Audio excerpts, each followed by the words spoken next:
Hello दोस्तों, कैसे हैं आप लोग सभी। आज गोल्ड के अंदर एक कैंडल ने पूरी तरीके से तूफान मचा के रख दिया। हालांकि ये कैंडल आप लोगों ने डिस्प्ले पर ऑलरेडी देखा ही होगा और आप इस बारे में काफी कुछ हद तक समझ गए होंगे कि ये एक्चुअल में क्रिएट क्यों हुआ है।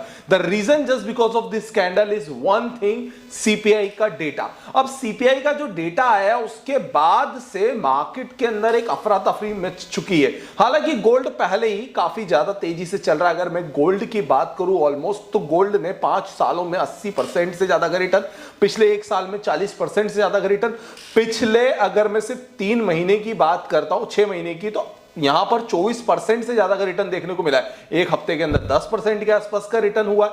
अब इतने ज्यादा रिटर्न्स अगर गोल्ड दे ही रहा है तो उसके बाद भी गोल्ड के अंदर एक स्विंग वॉलेटिलिटी क्यों बन रही है, और ये स्विंग वॉलेटिलिटी गोल्ड को क्या बताना चाह रही है। क्योंकि यहां पर मैंने हावरली कैंडल्स लगाए हैं तो आप देखेंगे कि गोल्ड ने हाइस क्रिएट करा था 3670 का, जो कि मैंने आपसे कहा भी था लास्ट वाले वीडियो के अंदर कि 3670 पर एक हाई क्रिएटेड रहेगा गोल्ड का, और उस हाई को क्रिएट करने के बाद गोल्ड नीचे आया। अभी तक उस हाई को क्रॉस नहीं कर पाया, परंतु सीपीआई का डेटा आने के बाद से गोल्ड के अंदर वाकई राइज ऑफ मूवमेंट बना हुआ है। अब ये राइज ऑफ मूवमेंट, तो सीपीआई का डेटा क्या होता है, इसे अगर मैं शॉर्ट शब्दों में समझाऊं तो महंगाई वृद्धि दर, यानी किस देश में कितनी महंगाई होगी। और यूएस के अंदर अगर सीपीआई का डेटा आ रहा है तो जाहिर सी बात है यूएस के अंदर कितनी महंगाई बढ़ी है उसको दिखाया जाता है। अब क्या है ना कि ट्रंप चाचा ने ऑलरेडी कुछ काम करे हैं, जैसे कि उन्होंने सबसे पहले टैरिफ बढ़ाया। टैरिफ बढ़ाने की वजह से कई बार क्या होता है कि आपके देश में उत्पादन नाम की तो कोई चीज थी नहीं।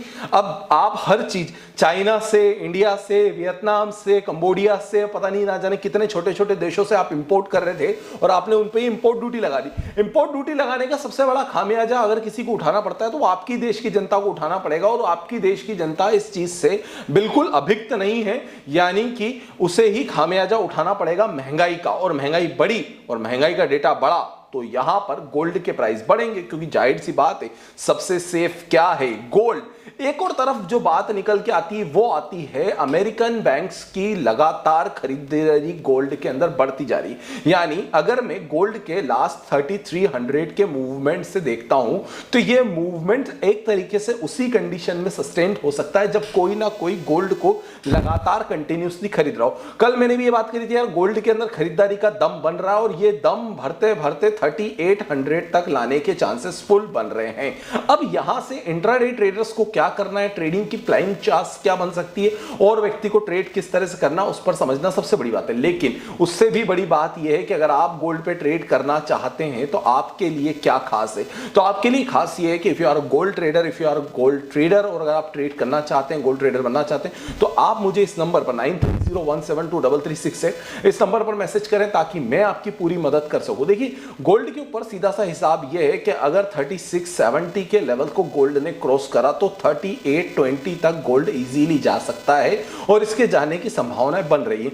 नीचे की तरफ से गोल्ड ने आज 2 सपोर्ट्स जो हमारे कल के सपोर्ट थे, जिस पर मैंने आपसे कहा था 3827 से 3820 तक का सपोर्ट, वो गोल्ड ने ब्रेक करा, उसके नीचे आया और गोल्ड ने अपना एक खुद का सपोर्ट क्रिएट करा। सॉरी 38 नहीं है, गलती से 38 टाइप हो गया, 3620 को ब्रेक करा था और हिट करा गोल्ड ने 3612 के आसपास की लाइन को। अब यहां पर 3612 यानी कि 3610, 3600 कुल मिलाकर के राउंड फिगर में जब तक 3600 यूएसडीटी के ऊपर टिका हुआ है गोल्ड, 36 यूएसडीटी के ऊपर, 3600 यूएसडीटी के ऊपर, तब तक गोल्ड पर कोई बड़ी गिरावट की बात नहीं है। लेकिन इसे ब्रेक करके 3570 पर जाता है तो फिर कहीं ना कहीं संभावना है प्रॉफिट बुकिंग की, पर अभी यहां तक जाना थोड़ा सा असंभव लग रहा है। संभव क्या लग रहा है?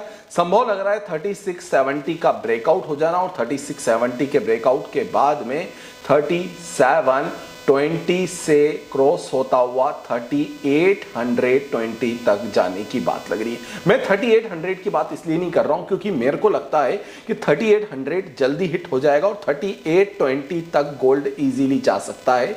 ये मेरे खुद के ट्रेडिंग के टारगेट है कि अगर मुझे 3670 के ऊपर गोल्ड दिखेगा तो मैं यहां से तेजी करूंगा और फिर मैं यहां तक की तेजी महसूस कर पा रहा हूं। लेकिन हर डेटा कुछ ना कुछ कहता है और इस डेटा के पीछे एक और शब्द निकल के आता है, वो आता है चाइना से। चाइना का ये कहना है कि अमेरिका ये सोच रहा है कि अब अगर गोल्ड है तो गोल्ड ही गोल्ड है और गोल्ड के अलावा कोई और गोल्ड नहीं है। यानी चाइना की खुद फटी पड़ी है इन सब बातों से कि अमेरिका ने गोल्ड को इतनी पावर में क्यों लेकर आ रहा है।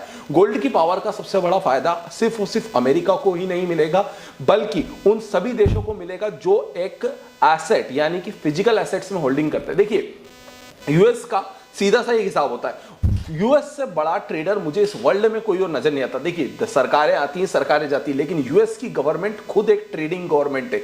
यानी उनकी मर्जी पड़ती है तो बिटकॉइन को भगाते हैं, उनकी मर्जी पड़ती है इथेरियम को भगाते हैं, फिर उनकी मर्जी पड़ती है उनको नीचे लेकर आ जाता है। वैसे उनकी मर्जी पड़ी, इस बार उन्होंने गोल्ड को चुन लिया, कल को उनकी मर्जी पड़ेगी तो हो सकता है कि आपको चुन लेंगे। लेकिन आपको चुनने से पहले आपको भी तो मेहनत करनी पड़ेगी, और आपको अगर मेहनत करना है तो व्यवस्थित तरीके से ट्रेड करिए, ट्रेड का आगाज करिए, सुरक्षित तरीके से ट्रेड करिए और ट्रेड को सीखिए। ट्रेड सीखने करने के लिए मुझे मैसेज कर सकते हैं आप 9301723368। ध्यान रहे, मैं गोल्ड क्रिप्टो के अंदर ट्रेड करता हूं, ना कि मैं किसी भी प्रकार से इंडियन मार्केट में ट्रेड नहीं करता हूं। So please be careful and trade with crypto and gold and subscribe Nikhil Arora official. Please यार लाइक करो, शेयर करो, सब्सक्राइब करो। वीडियो को फर्स्ट टाइम देख रहे हो तो मुझे बताओ कि मेरा वीडियो कहाँ से आप देख रहे हो। Thank you friends watching this video. फिर होगी दोबारा, तब तक के लिए आप सभी का बहुत बहुत धन्यवाद। Stay connected, always here on trade with Nikhil.